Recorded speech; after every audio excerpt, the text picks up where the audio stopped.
أعوذ بالله من الشيطان الرجيم بسم الله الرحمن الرحيم. Artinya, kalau Nabi SAW saja sakit, apalagi kita. Kita juga pasti sakit. Tidak ada orang seumur hidup sampai mati nggak pernah sakit, itu nggak mungkin. Cuma tinggal berat atau ringannya saja. Ada sakit-sakit kata para ulama yang sifatnya memang umum. Allah Subhanahu wa taala datangkan untuk umumnya orang, seperti flu, demam, ya.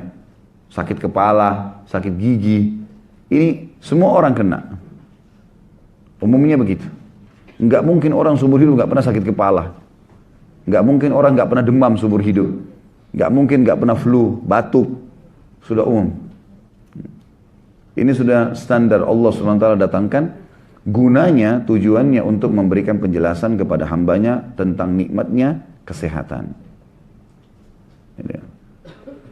Ada penyakit yang datang disebabkan karena perbuatan hamba itu. Dan ini kita bagi dua. Ada yang dia sebabkan dari diri dia sendiri. Ada yang disebabkan dari pendapatan dia. Misal diri sendiri begini. Ada orang sengaja ugal-ugalan, balap-balap. Akhirnya tabrakan. Patah kakinya.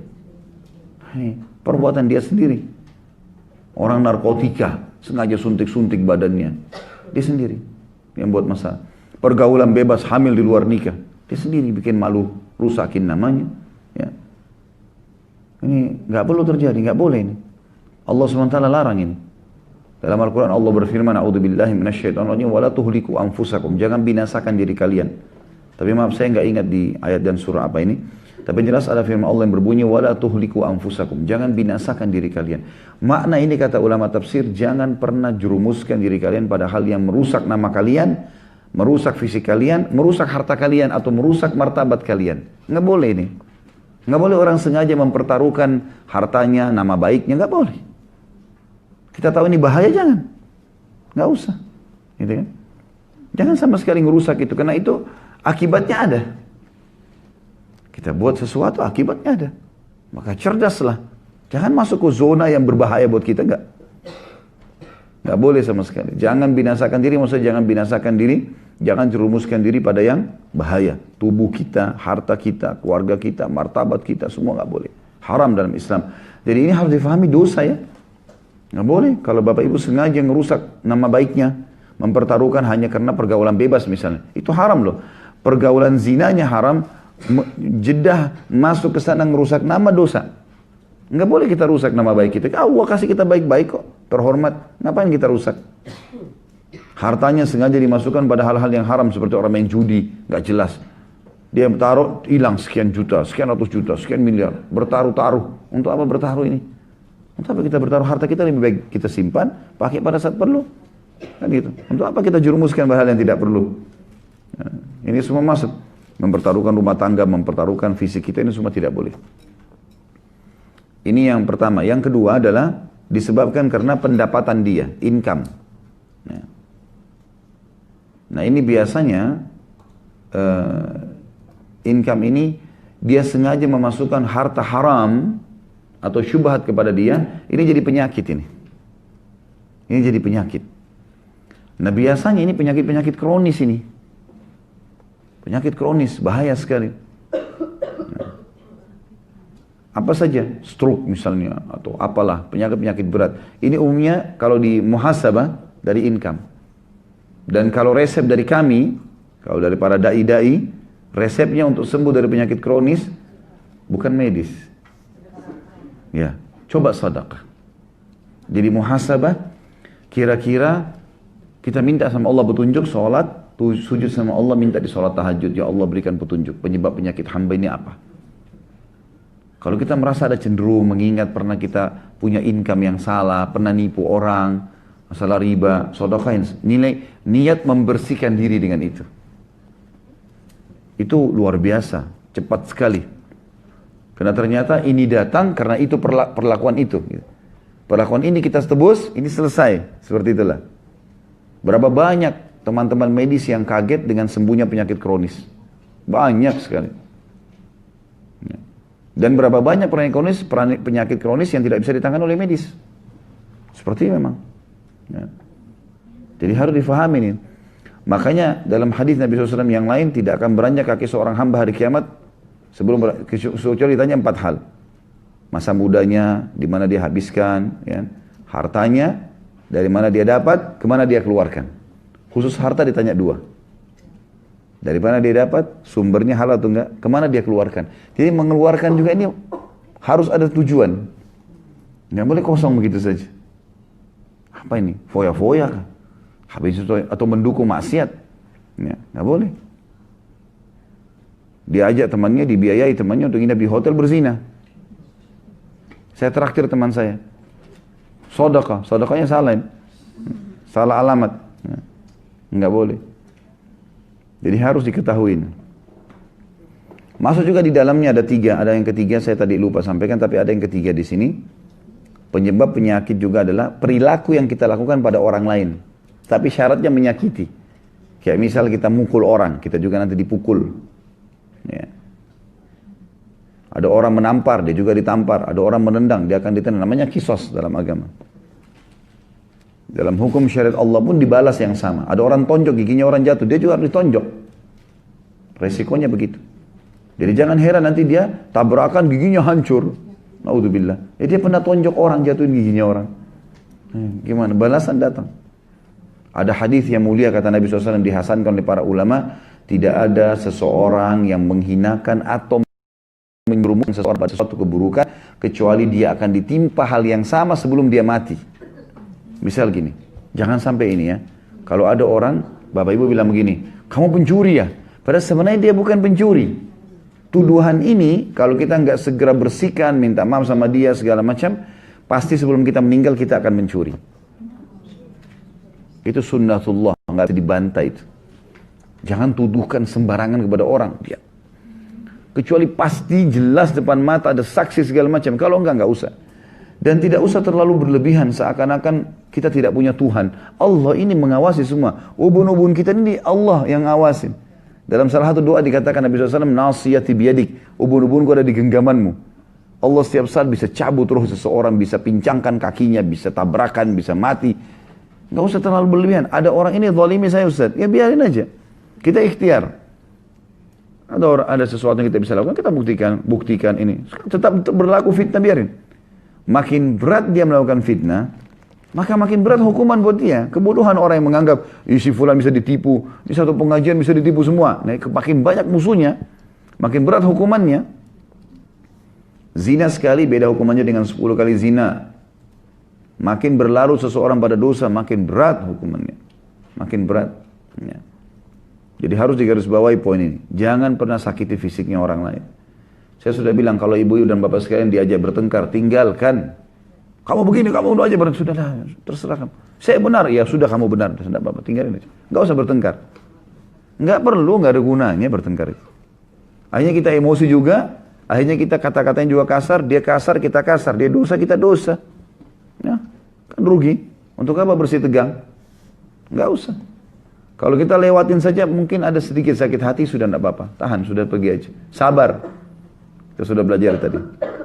Sabar termasuk dia bertengkar adalah terima, oh ini cobaan dari Allah, sudahlah, terus tinggalkan. Ikhtiar kita itu. Gak usah ribut, gak usah bertengkar, gak usah. Ada hak kita diambil baik, hak kita besok tuntut. Dengan cara apa yang bisa kita tuntut. Ya. Jadi tidak usah habisin umur situ, tidak ada gunanya sama sekali. Kalau sampai seseorang pun membahayakan, maka bisa saja. Ada orang, dia mau bahayakan orang lain, Allah langsung hukum. Banyak kasus terjadi begitu. Ya. Luar biasa gitu. Salah satu kemarin kita sempat ada acara pengajian tabligh akbar di Makassar. Waktu sudah lagi sementara berjalan tabligh akbar, rupanya ada satu orang datang, entah benar atau enggak, tapi mengaku seperti aparat keamanan.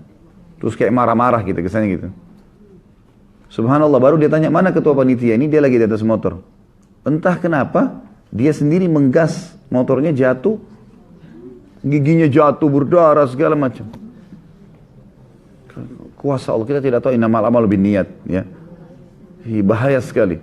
Nggak perlu kita masuk ke zonanya orang lain. Sudahlah, jadi hamba Allah yang patuh. Kita jadi diri kita sendirilah.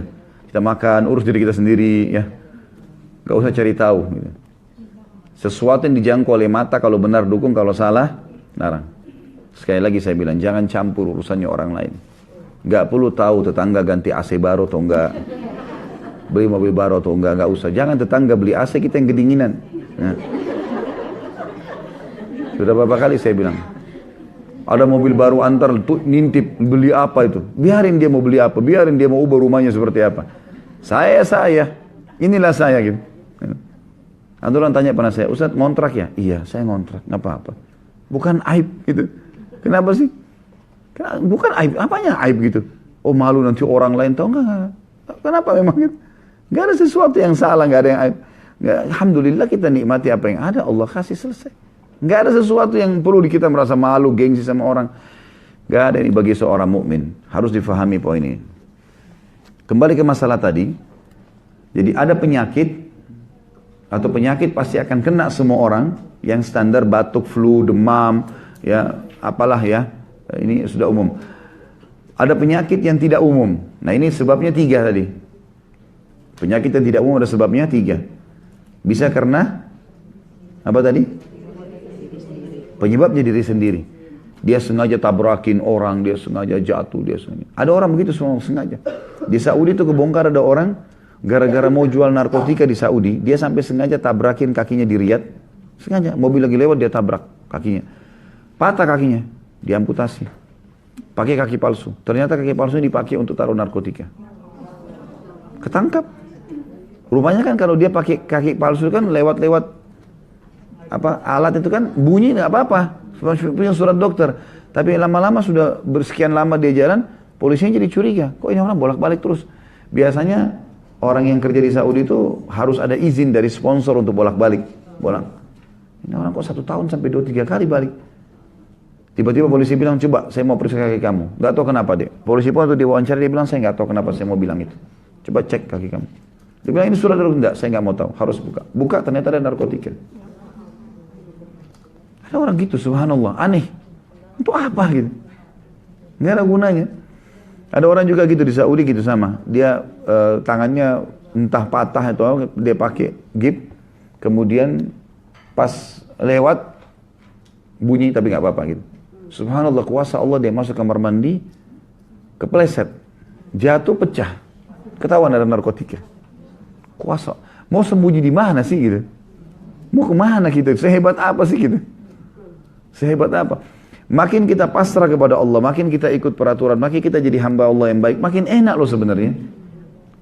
Jangan buat masalah dalam hidup ini. Gak usah buat masalah, untuk apa? Itu penyebab diri sendiri. Atau ya, income yang haram, mendatangkan penyakit kronis, atau mengganggu orang lain, menyakiti secara fisik, atau kata-kata. Semua berlaku pada kita. Nah, sudah pernah kita jelaskan hadis Nabi SAW, kama tadinu tudan. Sebagaimana kau berperilaku, kau pun akan dibalas itu. Ya.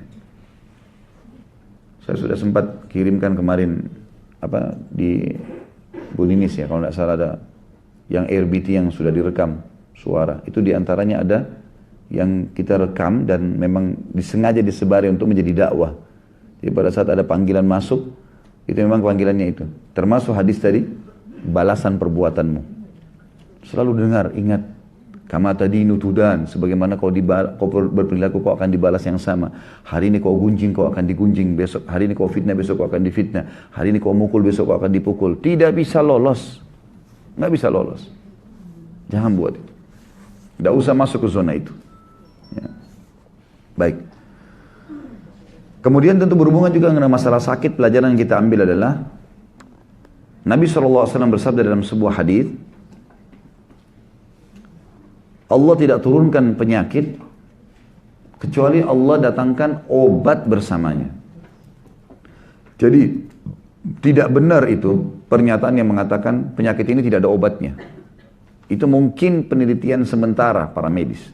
Kan banyak penyakit yang dulu dianggap tidak ada obatnya sekarang ada kan? Tapi yang jelas kita sebagai seorang muslim tahu tidak ada penyakit kecuali ada obatnya, itu hadis sahih. Allah tidak menurunkan penyakit kecuali Allah turunkan bersamanya obatnya. Maka berobatlah wahai hamba-hamba Allah. Berarti kita nggak boleh vakum, suruh berobat, ikhtiar. Nggak, saya nggak mau minum vitamin sekarang, karena saya pikir nggak usah lah, nggak perlu. Padahal sebenarnya dia perlu. Kenapa nggak dipakai? Konsumsi, nggak ada masalah. Selama bahannya halal nggak ada masalah. Gitu kan? Ini kaidah penting dalam masalah pengobatan. Tidak ada penyakit kecuali Allah turunkan bersamanya. Kecuali Allah turunkan bersamanya pengobatnya. Ini pasti, nggak mungkin tidak. Gitu kan? Lalu kata Nabi SAW, dan berobatlah wahai hamba-hamba Allah. Ikhtiar, silakan. Ingat, siapa yang bergerak, dia yang dapat. Itu pepatah bahasa Arab. Ya. Artinya, mengkhayal orang mau dikenal, orang mau berprestasi, lalu tidak ada hasil, tidak ada karyanya. Mengkhayal itu. Dia mau sembuh tapi tidak ada ikhtiarnya. Mengkhayal ini semua. Gimana caranya? Mau menikah tapi tidak ada ikhtiar. Berdoa, berusaha, memperbaiki namanya, ya. Orang pasti akan mau, kan gitu. Harus ada ikhtiar.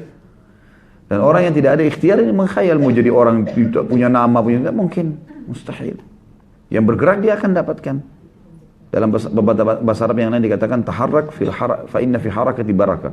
Bergeraklah, beraktivitaslah, berusahalah, berkreasilah. Karena di gerak itu, di kreasi itu, di kreativitas itu ada berkah. Asal baik, Allah insya Allah akan kasih. Ya.